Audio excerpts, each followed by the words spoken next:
Okay, now before we would go and start this review, I just want to give you guys a little bit of a heads up that, oddly enough, for this one, I was actually not sent a Blu-ray of Rogue One, but instead, I only got a digital copy of it. But don't worry, this actually does still count as a Blu-ray review, since upon further research, I actually did discover that there is literally no difference between this and a Blu-ray of it, considering that they both contain the same amount of stuff where you would get the movie and you would get the same amount of bonus features. So they're pretty much the same thing. The only main difference is that one is digital and the other you could get it physically. So with that said, at least this still counts as a Blu-ray review. Hey guys, this is Animat and welcome back to Animat's Blu-ray Reviews, and today we have for you guys the Blu-ray, or in this case just the digital copy, of Rogue One, A Star Wars Story. This is the first of what Disney is planning to do with making so many Star Wars spin-off films on top of the new big trilogy that we have right now. So before we go and get into the little details of what else that we would have with Rogue One, A Star Wars Story, allow me to give you guys a little bit of my thoughts onto the film. And may I say that considering that I myself am also a Star Wars fan, I would say that this edition is actually pretty good. Not great, but good, actually. I do have a little bit of problems with it, where it is a little bit tough for me to really try to get into Jin and Cassian in this. I felt like I've had a much easier time enjoying moments with Rey and Finn from The Force Awakens. So I'm not necessarily too big of a fan of the main characters in this.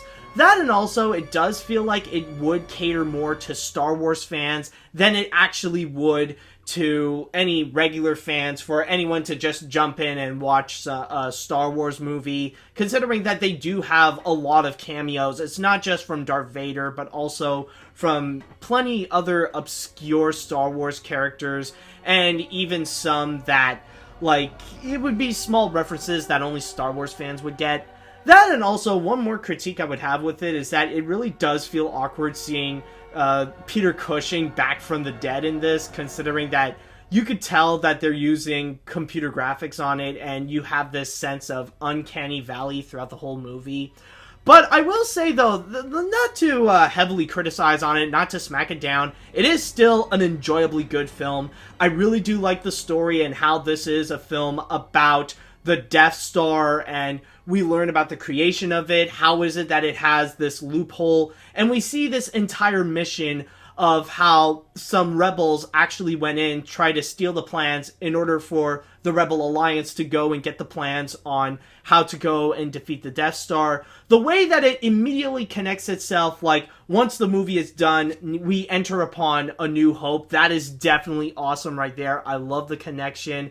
And you could tell visually, it's actually spectacular how it really does stay true to the original trilogy. That is definitely awesome.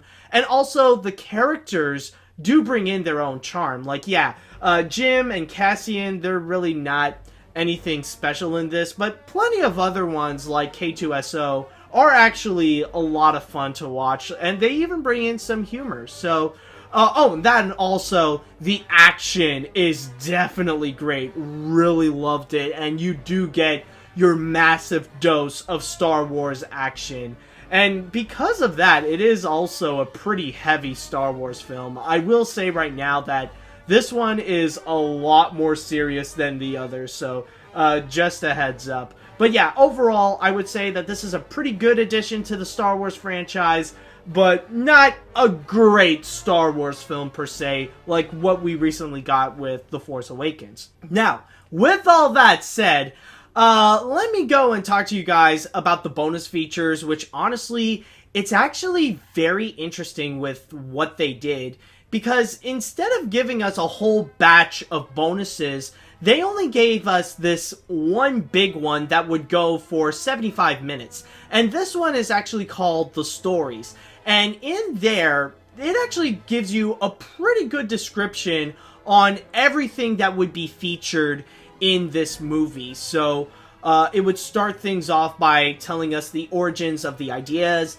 like how the people at Lucasfilms, they actually thought up of why they would want to go and create a movie about the Death Star. And then afterwards, they would have a good batch of explaining about each individual character that would appear in here, including some that are from the Empire. And then afterwards, they would look into the visual effects, how they would go and create the production design, how they would go and create the huge sets, how they would do the practical effects, and also a lot of the special effects as well. And they also took the time to even discuss about how is it that they would go and bring back some of the people to life, like whether it be Peter Cushing or even young Carrie Fisher. That, and also it would then go and end things off with just the epilogue where we see the premiere and like everything is done and yay, they finally made a movie and all that kind of stuff. And there is one more other one, which is called Rogue Connections, which is a little 5-minute clip just showing like some of the small connections that it would have with the Star Wars universe. Like, this ship actually came from Episode 3, or this thing came from Episode 5, or these characters made a little appearance in Episode 4, and all that kind of stuff. And surprisingly enough, that's pretty much it.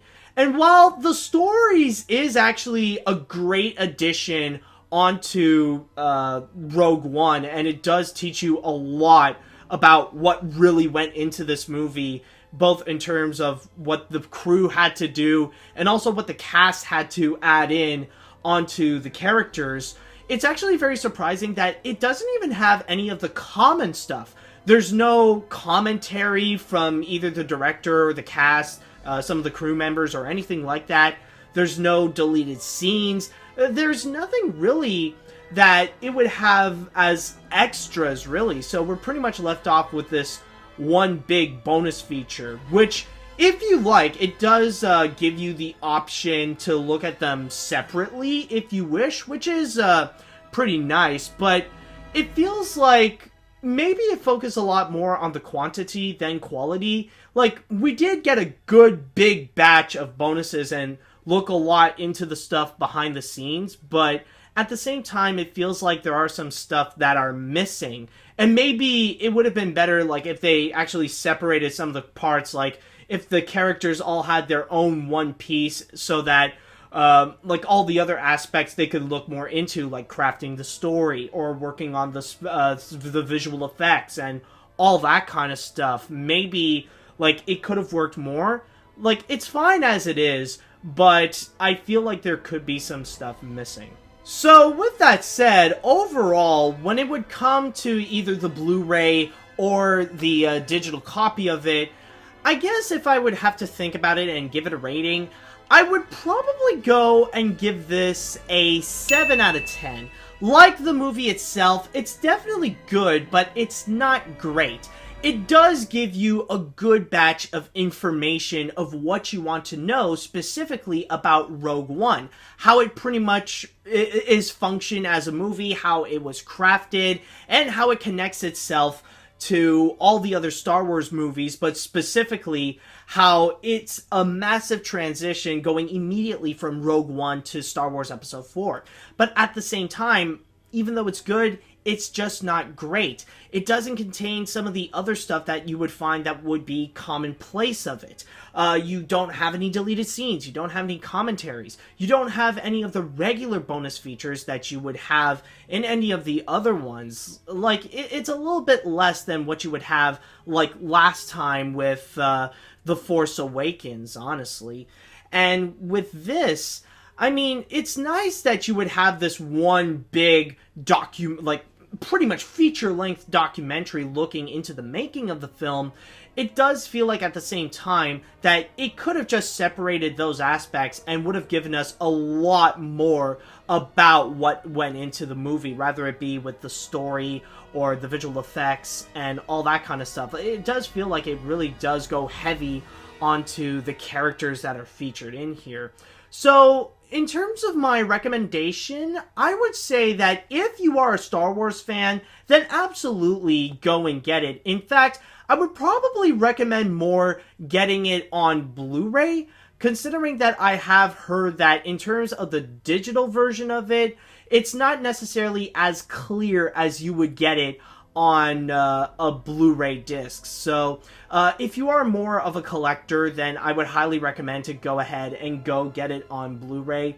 But if you're someone who prefers to just have it digitally, then there is also that option as well. I mean, either way, you cannot lose. At this point, rather if you want it either digitally or as a Blu-ray, that is all in terms of preference. Like, for me personally, as a collector of DVDs and Blu-rays, I would definitely want to go and get the Blu-ray version of it. But considering I have this and now I have it digitally, it's not necessarily a loss. Like, I technically do have it, I just don't have any physical evidence that I have other than this tiny little card, really.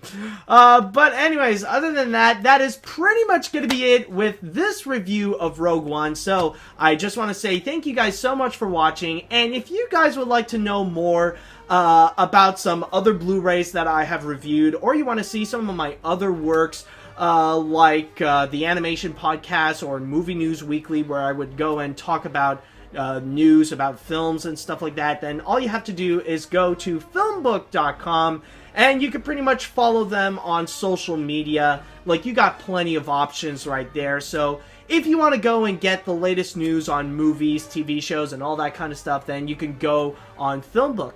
However, if you actually enjoy more of me than anything, then I actually do have a YouTube channel that you can go to, along with plenty of other stuff. So you can go to my YouTube channel, Electric Dragon 505, if you would like to go and see more different reviews, histories on animation studios, and all that kind of stuff. If you just want to have fun with me and animation, then you can go and check me out.